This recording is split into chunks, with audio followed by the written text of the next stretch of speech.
this king of horror sure can create some amazing characters.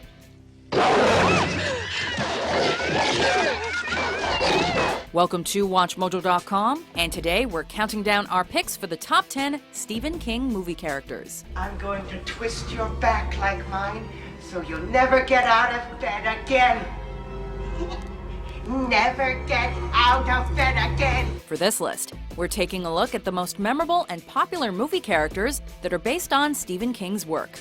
We're limiting our choices to one per release, however. Television miniseries that have subsequently come to be seen as films are up for consideration as well. Come on up, Richie. I got a balloon for you. Don't you want a balloon? In order to outline exactly what makes these characters so memorable, though, we may have to expose some plot details.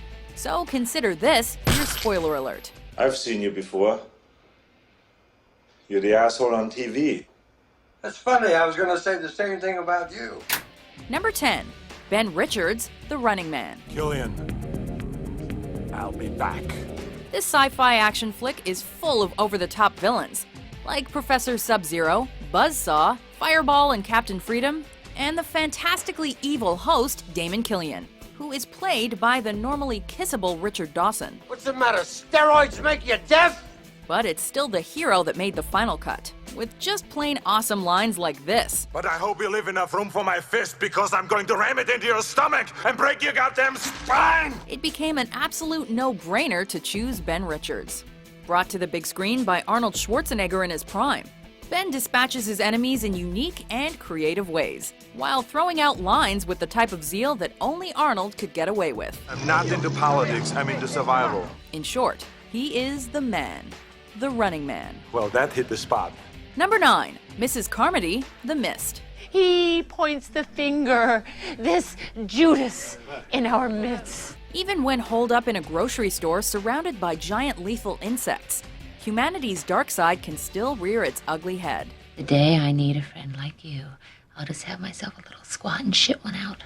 As the danger ratchets up outside, one woman named Mrs. Carmody manages to turn the bulk of the populace inside into what's basically a lynch mob that's willing to do anything to appease her and their god. Oh, you take that up with the devil when you run into him. You just chat it over at your leisure.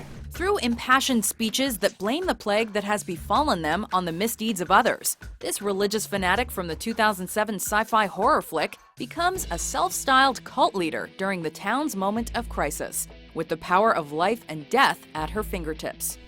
They piss on us and laugh. Follow her or be sacrificed. It's from them. The blood of human sacrifice must come. Number 8. Chris Chambers, Stand By Me. I'm never gonna get out of this town, am I, Gory? Stephen King is best known for his tales of outright terror, but his true fans will know he is equally talented at crafting dramatic stories as well. Chris Chambers never misses, does he?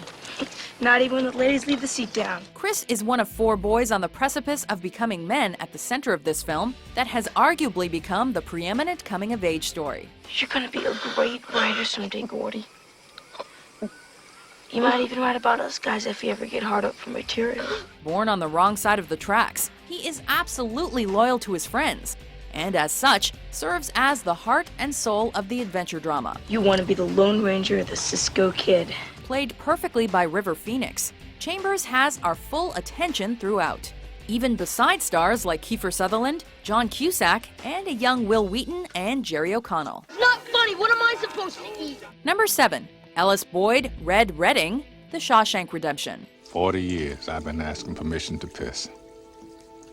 I can't squeeze a drop without say-so. Considered one of the best films of all time, The Shawshank Redemption's greatest strength is arguably its relatable characters. Every man has his breaking point. Choosing just one character from this drama was difficult, as both Andy Dufresne and Brooks Hatland could have easily made it. Easy peasy, Japanese. But in the end, it was our trusty narrator Red who stole our hearts. I have to remind myself that some birds aren't meant to be caged. Their feathers are just too bright.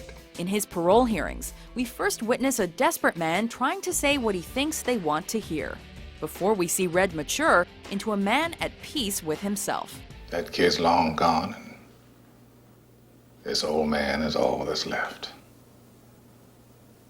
I gotta live with that. A convicted murderer who, unlike his peers, readily admitted his misdeeds. Red serves as the story's much-needed moral center. Let me tell you something, my friend. Hope is a dangerous thing. Hope can drive a man insane. Number 6. Kurt Dusander, Arthur Denker, apt pupil. Boy, be careful. You play with fire. Somehow, this late 90s film flew under the radar, and for that, we blame David Schwimmer. Just kidding. Now, wait a minute. What are you going to tell people I did something to you, Todd? Those that did see Apt Pupil saw a film dominated by the great Ian McKellen, who steps up to the challenge of playing an elderly man who is in fact a Nazi war criminal in hiding. It was something that had to be done. A door had been opened and couldn't be shut. It was the end. You don't understand. Although we hate him on principle, we can't help but feel for Kurt as Arthur, as he is controlled by a teen, played by Brad Renfro, who threatens to expose his horrific Nazi past to the world. Everything they're afraid to show us in school. You were there.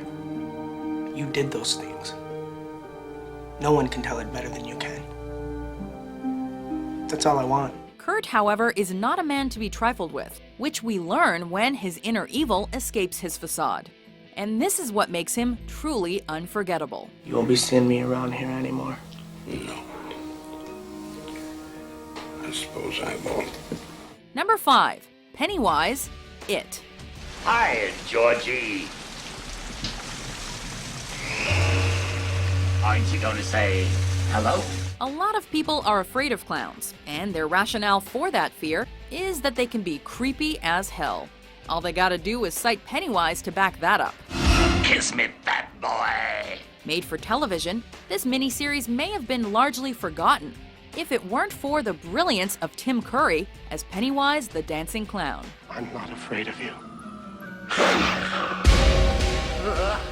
Formidable in every moment, he makes the very idea of floating terrifying, before appearing in an old-timey photograph only to lunge at some kids in a heart-pounding sequence. I'll kill you all! One of his best moments has gotta be when he's seen in a sewer and appears to be a kindly clown, all the while convincing a young boy to join him and die. Which is typical clown behavior through and through, right? Won't do any good to run, girly boy.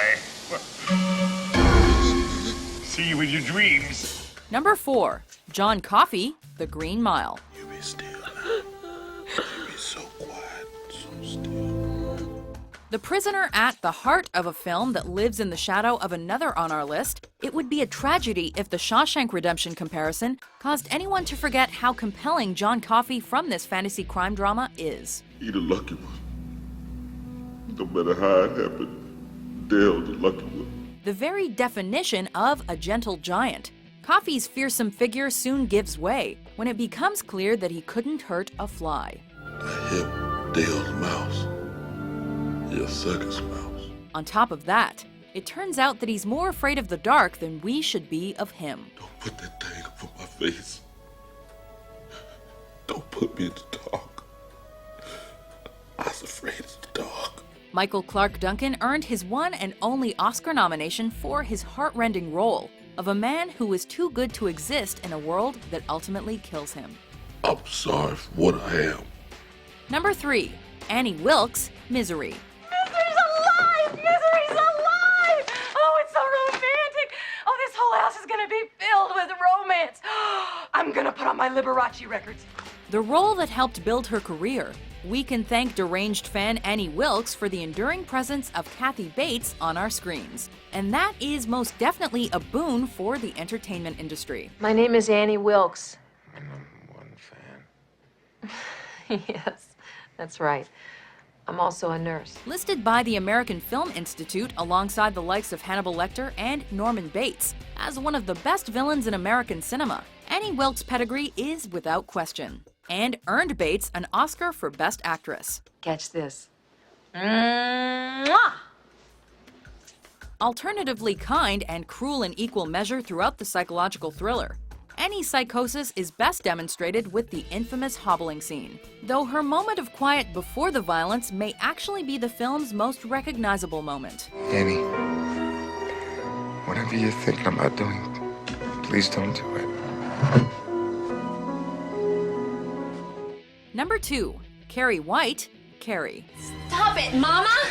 Stop hurting yourself, Mama! He's gonna laugh at you. They're all gonna laugh at you. A perpetual victim of both her domineering and dreadful mother, as well as her fellow high schoolers, Carrie is a quiet girl who seems totally at odds with the world she inhabits. It's nothing to do with Satan, Mama. It's me. Me. If I concentrate hard enough, I can move things. Brought to life by the supremely talented Sissy Spacek in this supernatural horror movie, her delicate and vulnerable portrayal is likely to make you want to save her from the awful life she leads. Mama, I was so scared. I thought I was done, and the girls, they all laughed at me. At least she's gifted with powerful abilities. But when she's pushed too far, Carrie decides to exact revenge on her tormentors in a climax of pure anger and gore.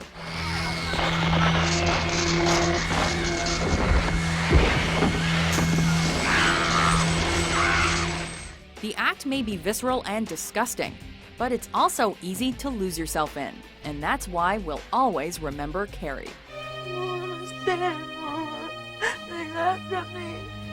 Before we unveil our number 1 pick, here are some honorable mentions.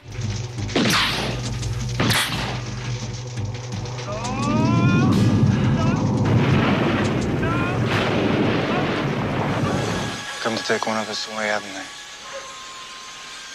Which one? No fair. No fair, no fair. Malachi!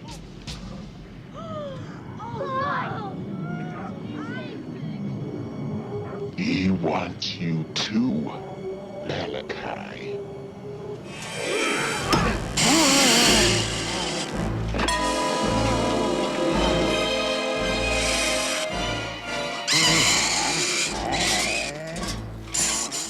Number 1. Jack Torrance, The Shining. Wendy, I'm home. Starting out the movie as a man who counts himself lucky to have gainful employment, Jack's descent into madness is arguably as magnetic as anything ever put to film. Come out, wherever you are. Looking out a window has never seemed so threatening. Ordering a drink has never seemed quite so delightful. And voyeurism never so mortifying. Once the insanity overcomes him, and Jack begins to pursue his family with deadly intent, we see him clearly relish in the violence he wreaks. And if we're being totally honest, we kinda do too. Here's Johnny! Do you agree with our list? Who's your favorite Stephen King movie character? So we got the old rust bucket tonight, huh? You wanna watch what you call my car? She's real sensitive. For more compelling top 10s published every day, be sure to subscribe to WatchMojo.com. Oh, come back anytime. Bring your friends.